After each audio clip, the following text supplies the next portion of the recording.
Alléluia. N'entends pas les Amen. Amen. Gloire à Dieu. Amen. Alors aujourd'hui, nous sommes là pour veiller avec le Seigneur. Pourquoi? Je voudrais qu'on lise un peu ce passage d'Ézéchiel chapitre 20, verset 40. Donc Dieu dit, comme tu es là pour aller servir des idoles, alors aujourd'hui, il demande que tu le serves. Alléluia. Que tu le... Oui, continuons. Voici ce que Dieu te dit sur sa haute montagne, sur sa montagne sainte. Tu dois consacrer tout ce que tu as. Ce mois-ci, chaque mois, tu dois consacrer ta vie à Dieu. Tu dois consacrer tes offrandes à Dieu. Tu dois consacrer tes sacrifices à Dieu.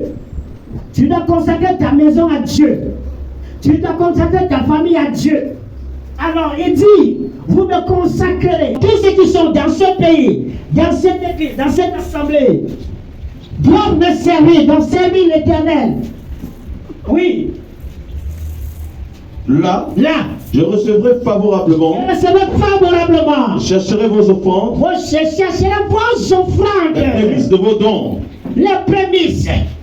Vous allez comprendre pourquoi ce mois-ci. Mais là, c'est dimanche que je vais parler de ça. Le mois-ci, il y a beaucoup de choses.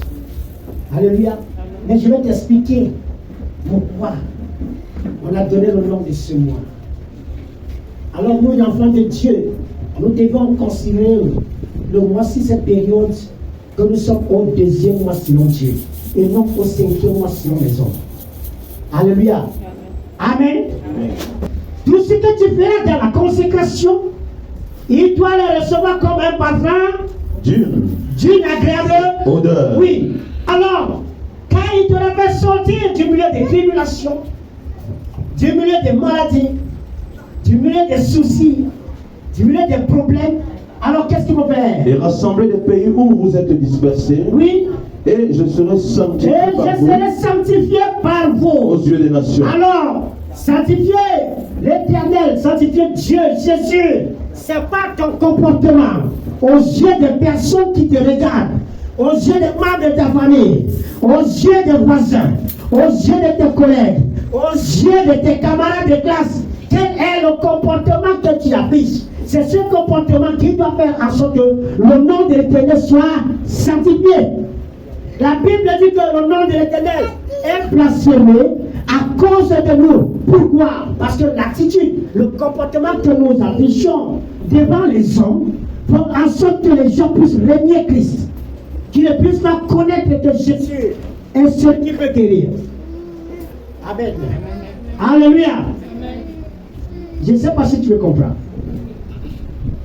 À partir d'aujourd'hui, c'est pourquoi je vous ai parlé que ce mois, nous devons consacrer, nous devons poser les fondements, nous devons rebâtir nos vies.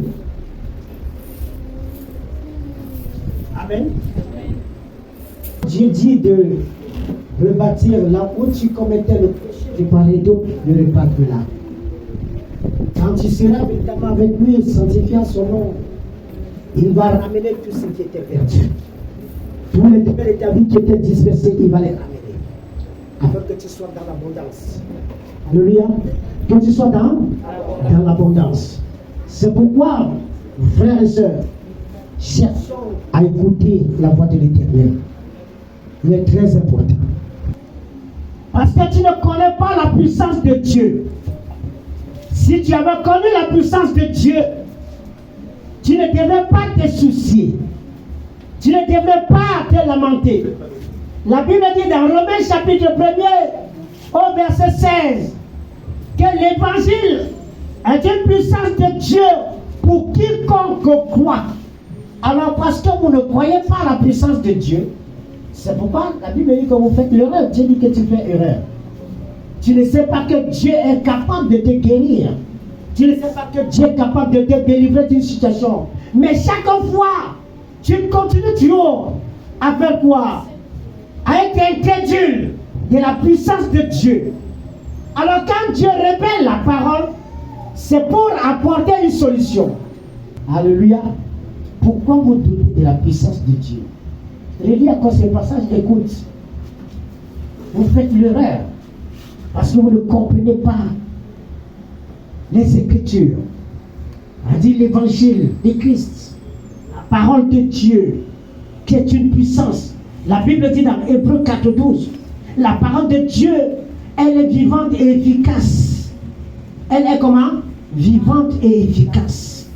Alors si tu es là et que tu écoutes vraiment la parole de Dieu, tu la retiens dans ton cœur, tu crois cette parole, tu vas voir la puissance de Dieu agir. Même s'il y a quelle maladie, un sorcier ne peut pas dominer Jésus. Rien. Mais c'est parce que nous ne croyons pas. Ceux qui ont cru dans la parole de Dieu étaient délivrés, étaient guéris. Il y avait aussi des écritures que Jésus n'avait pas guéri parce qu'il ne croyait pas. À chaque fois qu'il guérissait, il disait que ta foi t'a guéri, ta foi t'a sauvé. C'est d'abord toi, ce n'est pas lui. Si tu désires ta délivrance, il va t'apporter la délivrance. Si tu désires la guérison, il va t'apporter la guérison. Alors si tu ne désires pas, parce que tu as des soucis de part et d'autre, frère, tu vas demeurer dans cette situation. Tu seras toujours dans ces problèmes.